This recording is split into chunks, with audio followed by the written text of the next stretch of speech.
BNP chairperson Begum Khaleda Zia তার দীর্ঘ আপোষহীন লড়াই সংগ্রামের মধ্য দিয়ে জাতীয় ঐক্যের প্রতীকে পরিণত হয়েছেন বলে দাবি করেছেন বিশিষ্ট লেখক, দার্শনিক, গবেষক ও বুদ্ধিজীবী ফরহাদ মাজহার।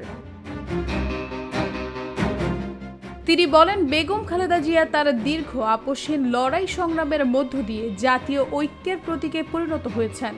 তিনি চান বা না চান, অর্থাৎ সক্রিয় রাজনীতিতে তাকে জনগণ পাক বা না পাক, বেগম জিয়ার প্রতীকী তাৎপর্য আগামী রাজনীতিকে অনেকাংশেই প্রভাবিত করতে পারে। বিএনপির চেয়ারপারসন খালেদা জিয়ার সঙ্গে সেনা প্রধান জেনারেল ওয়াকারুজ্জামান দেখা করেছেন। হয়তো তা নিছকই সৌজন্য সাক্ষাৎকার, কিন্তু তার ইতিবাচক তাৎপর্য রয়েছে।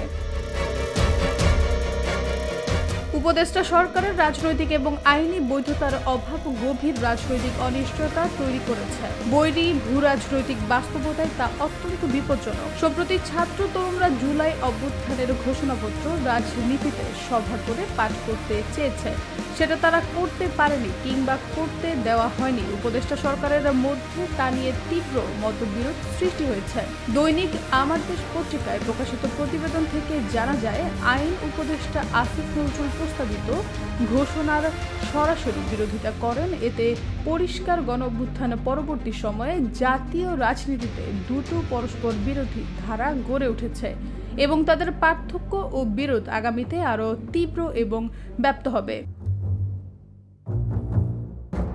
যে প্রতি বিপ্লবী শক্তি আইন ও সংবিধানের দোহাই তুলে প্রতি বিপ্লব ঘটিয়েছে এবং আইন ও রাজনীতি উভয় দিক থেকে একটা সেনা সমর্থিত উপদেষ্টা সরকারের কায়েম করছে, আগামীতে এই গণবিরোধী প্রতি বিপ্লবী ধারাকে আরও পরিষ্কার চেনা যাবে। দেশের স্থিতিশীলতা বজায় রাখার দায়িত্ব পালনের দিক থেকে সেনাবাহিনীকে আগামী দিনে হিমশিম খেতে হবে।